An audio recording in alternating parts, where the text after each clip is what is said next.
Lorsque je me replonge dans mes souvenirs d'enfance, je pense toujours à ces moments où, pendant les fêtes, mon père nous racontait à mes sœurs et à moi des contes de Noël. Les trois messes basses d'Alphonse Daudet. Avec la voix qu'il fallait, mon père était un véritable conteur. En fait, papa nous faisait voyager dans son imaginaire fertile. Ce sont des souvenirs inoubliables qui me font chaque fois revivre la magie de Noël. En cette période particulière, c'est avec plaisir que nous vous proposerons un peu de douceur. Profitez d'une pause en famille pour découvrir une histoire de Noël narrée par le conteur Steve Bernier. Je vous souhaite un heureux temps des fêtes, que la magie soit au rendez-vous et bon visionnement. Salut à toi. J'espère que tu vas bien. T'es bien installé? Sois confortable, prends le temps. Installe-toi. Excellent. Je m'en vais te raconter une histoire. Une histoire qu'on se racontait, nos grands-mères nous racontaient, nos grands-pères. C'est une histoire qui se passait jadis, naguère, autrefois, un moment donné. Ma grand-mère, moi, elle me racontait des histoires comme ça. Je devais être à peu près haut comme ça, tu sais, quand on se faisait garder chez eux, dans son petit appartement. Quand ma grand-mère, elle s'installait dans sa chaise berçante, qu'elle ramassait ses aiguilles à tricoter, puis là, elle nous disait « Petit gars, installe-toi, m'a raconté quelque chose. » On s'installait devant elle, mais la chose qu'on vérifiait toujours, c'était la quantité de laine qu'elle avait à côté d'elle. Tu sais. Si ma grand-mère, elle comptait et elle tricotait en même temps. C'est bien important, hein? C'était comme, elle nous tricotait des histoires, tu sais. Puis, si elle avait juste une balle de laine, ben, elle était correcte pour 30-40 minutes, le temps qu'elle nous tricote une paire de bas, de pantoufles ou de mitaines. Mais si ma grand-mère, elle avait de la laine de toutes les couleurs, toutes les odeurs, puis de toutes les textures, on savait qu'on avait pour un méchant bout de temps. Fait qu'elle nous faisait un popcorn, on s'installait devant elle, puis elle commençait ses histoires. Qui se passait jadis, naguère, autrefois, un moment donné, ça s'est passé. On ne sait plus trop quand est-ce que ça s'est passé, mais une chose qu'on sait, ça s'est passé. C'est passé... Mettons, je vais te dire de t'imaginer, on va quitter la ville un peu, puis on va rentrer dans le bois, dans la campagne. On va aller au nord du nord de quelque part. Il y a bien de la forêt là, dans ce coin-là. Là. Imagine-toi une forêt avec une vallée au centre, entourée de montagnes. Une fois que tu es là, tu vas voir qu'au milieu de la vallée, il y a un village. Un village qui vit en retrait de la société, peut-être, tu pourrais penser, mais qui n'est pas déconnecté quand même de la réalité. C'est juste qu'ils vivent loin. Ils ont leur monde, leur univers à eux. Dans ce village-là, ben, il y a tout ce qu'on retrouve dans tous les villages qu'on peut trouver ici. Et que là, quand tu es rendu dans le village, c'est à la place du village, tu vois, il y a un chemin qui mène jusqu'à la forêt. Prends le chemin, rentre dans le bois. Parce qu'en périphérie du village, il y a un bûcheron. Il y a un bûcheron qui travaille. Il y a un bûcheron qui vit en forêt dans une petite cabane avec sa famille. Sa femme, puis leurs 2 enfants. Un garçon puis une fille. Puis ils sont bûcherons, pourquoi? Parce que le village a besoin de bois pour chauffer l'hiver, puis il a besoin de bois pour fabriquer des affaires, tu sais. Ils vivent modestement, ce monde-là. Tu sais, ça, c'est pas vivre pauvrement, c'est vivre modestement. Tu sais, ils n'ont pas besoin de grand-chose pour vivre, mais quand les saisons passent, qu'on arrive au début de décembre, le sol va devenir tout blanc. Les nuits vont devenir plus longues puis plus noires. Ben, le froid, hein, ça se ressent. Tu sais, le froid, il prend. C'est un froid particulier en décembre. Tu sais, on prend une respiration, puis quand on sort, on voit comme de la vapeur, de la boucane. Tu sais. Ça s'entend, le froid de l'hiver, le froid de décembre. Quand arrive ce temps-là, on sait que le temps des fêtes est proche. On sait que Noël se prépare tranquillement. Puis ça, ben, il n'y a pas aucune famille qui aime pas ça, tu sais, cette fébrilité-là, tu sais, du temps des fêtes, de Noël. Puis même si tu vis modestement, tu veux faire quelque chose de spécial dans le temps des fêtes, tu sais. Avec le père, quelques semaines avant le réveillon, ben, il met un peu d'argent de côté, tu sais. Il veut qu'on ait une belle table, un beau repas. Il veut prendre le temps avec ses enfants et sa femme. C'est un moment unique qu'on prend ensemble. Puis il y a une tradition que les enfants attendent. Qu'est-ce qu'on retrouve dans toutes les maisons qui sait que là, c'est Noël qui s'en vient? Je suis sûr que tu le sais. Tu en as peut-être même un qui est peut-être déjà fait. Parce qu'on le fait d'avance maintenant. Hein. Des fois, ça arrive même 2 mois. Hein. Le sapin. Toutes les maisons ont leur arbre de Noël. Souvent un sapin. Puis ça, ben, le père, c'était un bûcheron, ben, c'était un spécialiste de ça, tu sais. Mais là, sa plus vieille, sa fille, est en âge de pouvoir suivre son père avec lui dans le forêt. Elle pouvait aller couper l'arbre. Le père lui a dit que ce serait elle qui choisirait l'arbre. En fait, ce serait elle qui couperait l'arbre de Noël. Vous auriez dû voir la fille. Les lumières dans les yeux, le sourire. Oui, cette année, je vais partir avec mon père aller chercher le sapin. Ça se faisait pas longtemps d'avance. Hein. On voulait avoir un bel arbre dans la maison. Donc, souvent, 1-2 journées avant le réveillon, on allait couper l'arbre.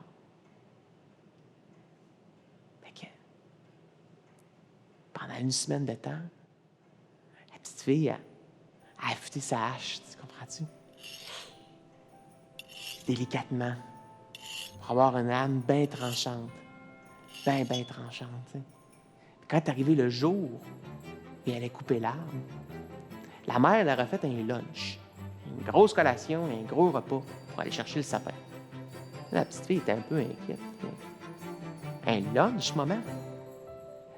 On va quand même juste chercher un sapin. C'est pas un peu trop? Hein? Le père dit, non, ma fille, ça peut être long de trouver un sapin. Il faut être patient. Il faut attendre. Tu vas voir. Pogne le lunch, mets ça sur le traîneau, mets ta hache, mets le ciotte. Habille-toi, ma grande, on part. Elle s'est habillée, hein? Les bottes, le manteau chaud, le foulard, la tuque, les mitaines. Le père a fait pareil, ils sont partis. Ils ont pris le chemin qui rentre dans la forêt. Salué de son frère et de sa mère, qu'elle est restée à la maison pour les attendre. Ils partent. Elle est fière, elle est contente. Elle va partir avec son père chercher le sapin de Noël. T'sais. Puis ils marchent pendant 1 heure, 2 heures, 3 heures. Là, le soleil suit sa course dans le ciel. Là. Il doit bien être midi, le soleil est à son plus haut point. Toujours pas trouvé le sapin. Pourtant, elle, à chaque fois qu'elle croisait un arbre, elle disait à son père, « Père, c'est-tu lui notre sapin? » Puis le père disait, « Attends, ma fille, attends, c'est pas lui. » Il marchait encore un bout. Elle pointait un autre arbre, « C'est-tu lui notre sapin, papa? » Puis le père répondait avec la même grosse voix, « Attends, ma fille, attends. Tu vas savoir. Faut être patient. » La moitié de la journée avait passé. Il n'y avait pas un arbre, pas un, qui avait été choisi pour leur sapin. Là, elle commençait à être inquiète. Donc là, elle est assise sur une bûche, puis ils prenaient leur petite collation puis leur repas de milieu de journée. Elle regardait, il était entouré de sapins, tu comprends-tu? Il y en avait. Elle les pointait toutes. Celui-là, papa. Celui-là, papa. Celui-là, papa. Puis le père disait, attends, ma fille. Attends. Non, mais c'est juste ce qu'on fait depuis un matin, attendre. Quand est-ce qu'on va trouver notre sapin? Et le père, un ton grave, lui répond, ma fille, c'est pas nous autres qui choisissons le sapin. Ah non? C'est qui? C'est le sapin qui nous choisit. Et la petite fille était complètement mystifiée. Mais comment il va faire ça? Comment qu'on va savoir? Attends, ma fille. Attends, sois patient. Quand ça va être ton sapin, inquiète pas, tu vas le savoir. Fermez la boîte à lunch, ils ont remis le mitaine, ils ont rentré dans le bois puis ils ont continué. Ils ont marché encore à peu près 1 heure, 1 heure et quart. Elle en a vu passer des beaux sapins. Puis la lumière du ciel commençait à descendre tranquillement. Tranquillement. Pour aller se coucher le soir. Puis à un moment donné, arrive au ras des arbres de la montagne, des arbres de la forêt. Et un rayon de lumière passe à travers les branches et va frapper un seul sapin dans la clairière. Un seul. Comme sur le départ, la petite fille, les yeux sont venus bien, bien grands. La lumière lui est rentrée dans le regard. Le sourire, il a plissé dans le visage. Papa, c'est-tu celui-là, notre sapin? Puis le père dit, ma fille, c'est lui, notre sapin. Ah ben là, elle a ramassé la hache dans le traîneau. Elle lui a donné un coup franc sur un côté, bang! Un coup franc sur l'autre, bang! L'arbre est tombé. Le père a pris le sciot, a coupé la base bien, bien droite. Ils ont pris de la corde, ils ont tout ficelé au complet le sapin, ils l'ont attaché après le traîneau, puis ils sont repartis sur le chemin du retour. Le soleil descendant progressivement jusqu'au soir. Pendant ce temps-là, à la maison, vous pensez que son frère puis sa mère sont restés là à attendre, dans le regard de la fenêtre, en attendant de voir pointer le sapin? Ben non. Il y avait de l'ouvrage pour la journée aussi. Un réveillon, ça se prépare. Il faut décorer la maison. Il faut faire le repas. Hein, il y a des galettes, il y a un ragoût, des pâtés à faire. Puis ça, ben, le petit gars est en âge d'apprendre de sa mère. Là. Il était dans la cuisine, la farine jusque dans les cheveux. Il avait fait la nourriture toute la journée avec sa mère. Mais son moment préféré, c'était de faire les décorations de Noël. Ben oui, parce que dans ce temps-là, on faisait les décorations de Noël. On n'avait pas besoin d'une boîte pour les garder pour l'année suivante, non. Le plaisir de faire les décorations. On prenait ce qu'on avait à la disposition. Des cocottes, des paillettes, puis des guirlandes de popcorn. Ouais, la mère, elle mettait une grosse poêle sur le poêle, une grosse poêle en fonte. Elle mettait des grains dedans, un peu de beurre, juste pour faire rissoler. Elle brassait les grains de popcorn, de maïs, hein, puis le popcorn se formait. Un gros plat de popcorn, avec de la couleur, de la teinture, pouvait colorer chacun des grains. Et après ça, enfiler chacun des grains dans une file pour faire de grandes guirlandes de popcorn. Après avoir décoré les cocottes, après avoir fait des guirlandes, après avoir fait une étoile avec du papier feuille, puis une crèche avec une vieille boîte de chaussures puis un morceau de jute, puis des personnages en terre cuite, la journée avait passé. On était à la veille du réveillon. Et le lendemain soir, ça allait être la nuit qui allait précéder Noël. Ils ont tout étendu. Le père est rentré dans la maison. Il avait tassé les meubles. Il avait un gros bac en bois. Il avait planté le sapin dans le bac en bois. Il avait rempli ça d'eau. Il avait bien attaché le tronc. Il avait défait la corde. L'arbre allait s'ouvrir. Il allait le laisser ouvrir. Puis le lendemain, il allait le décorer. Le lendemain matin, ils ont pris toutes les décorations, puis ils ont tout décoré l'arbre. Ils ont joué dans la neige la journée, ils ont profité de cette journée-là du réveillon de Noël. Puis le soir, alors qu'on s'apprêtait à faire les dernières retouches du repas, ils se sont attablés. On mangeait pâté, ragoût, biscuits. On célébrait en famille, en regardant le sapin tout décoré. Puis là, ben, la mère, elle dit à ses enfants, là, si vous voulez que le Père Noël il vienne vous voir, ben, il faudrait que vous alliez vous coucher. Alors les enfants, ils niaisaient pas avec ça. Hein? Ils ont regardé le sapin qui était tout beau. Ils l'ont salué une dernière fois puis sont allés se coucher. Tout le monde est allé se coucher. Et là, ce que le père et la fille ne savaient pas, c'est qu'il avait amené 2 petits invités dans le sapin. Ouais, la froideur de la forêt puis de l'hiver avait comme endormi. Et là, avec la chaleur de la maison, 2 araignées, toi. 2 petites araignées qui étaient toutes endormies pour l'hiver se sont comme dégelées. Quand ils se sont réveillés, ils ont regardé à gauche, puis à droite. Et voyons donc où c'est qu'ils ont mis notre forêt. Pris un peu de panique, ils sont sortis du sapin. Ils sont allés rentrer dans une craque de plafond, puis par la même craque, ils ont regardé. Puis ils ont vu leur sapin, tout plein de décorations, puis ils l'ont trouvé beau, eux autres aussi. Mais comme ils l'ont trouvé beau, bien, ils ont voulu aller le voir. Puis qu'est-ce que ça fait, une araignée, hein? Qu'est-ce que ça fait, des araignées? Ça toile. Ça toile pour se promener. Ils ont toilé d'une branche à une décoration, à une boule, à une cocotte, à l'étoile, au sapin, aux guirlandes. Ils ont toilé à gauche, à droite. Ils ont enfirlicoté tout le sapin. Et une grosse boule de toile d'araignée, toi. Mais ils le trouvaient beau, eux autres, le sapin. Là, m'emmener par la fenêtre, on avait un gros bonhomme passer le bord de la fenêtre. Les deux araignées sont allées se cacher en haut de l'arbre. Le gros bonhomme, c'était le Père Noël.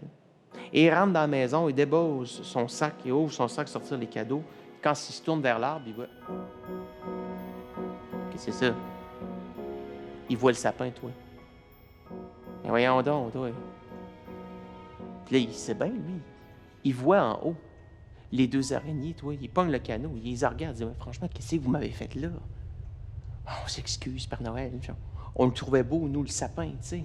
Oui, mais là, vous comprenez bien que je peux pas laisser l'arbre de même. Quand les enfants vont se lever demain matin puis ils vont voir l'arbre tout toilé, ils vont bien être déçus. Le Père Noël, il n'a pas eu le choix, tu sais. Il a utilisé sa magie, parce que le Père Noël a le pouvoir d'utiliser sa magie. Il a ramassé un glaçon sur le bord de la fenêtre. Il a ramassé... La lune était bien pleine, bien lumineuse. Il a ramassé un rayon de lune. Il a rentré à l'intérieur du glaçon. Il a mis un peu de sa magie. Lancé sur l'arbre. Et l'arbre s'est tout illuminé, s'est tout mis à briller. Les araignées avaient le sourire. Le Père Noël est devenu souriant aussi. Mission accomplie. Il a déposé ses cadeaux. Puis il est parti. On a entendu ses pas dans la neige. Il est monté sur son traîneau et son rire profond s'est fait entendre et il a quitté. Quand les enfants se sont levés le lendemain matin, c'était le jour de Noël. Ils avaient hâte à leurs cadeaux, mais quand ils sont arrivés dans le salon, c'est pas les cadeaux qu'ils ont vus. Ah non, ils étaient là, mais ils ont vu le sapin. Ils le trouvaient beau avant, mais là, ils le trouvaient encore plus beau. Les enfants avaient le sourire jusqu'aux oreilles. Parce qu'on aurait dit que le sapin s'était rempli de milliers d'étoiles. Toutes les toiles s'étaient mises à briller, de petites étoiles. Et quand les enfants ont levé le regard jusqu'à l'étoile en pépé-feuille, à la place, ils ont vu les deux araignées entrelacées une avec l'autre, formant une grosse étoile lumineuse. Les enfants étaient heureux. Les parents étaient heureux. Ils ont célébré ensemble cette journée de Noël. Peut-être que tu as déjà entendu ça, mais moi, ma grand-mère, elle me disait tout le temps que l'araignée du matin est synonyme de chagrin. Tu sais, ça va être triste, ça sera pas agréable. Que quand on voit une araignée le midi, ben, ça va être une journée d'ennui. Ça non plus, c'est pas le fun, l'ennui. Mais on dit que depuis ce temps-là, il y avait une tradition qui voulait qu'il fallait mettre une figurine d'araignée dans l'arbre de Noël, comme décoration. Parce qu'on disait que l'araignée du soir est toujours synonyme d'espoir. Oui, espoir que demain va être mieux. Espoir que demain va être plus agréable. Noël, cette année, ça va être différent. Vous allez le vivre avec moins de monde. Mais gardez espoir, parce que demain va être mieux. Puis, c'est un peu ça que je vous souhaite, dans le fond, pour le temps des fêtes et pour la prochaine année. Gardez espoir, parce que demain va être beaucoup mieux.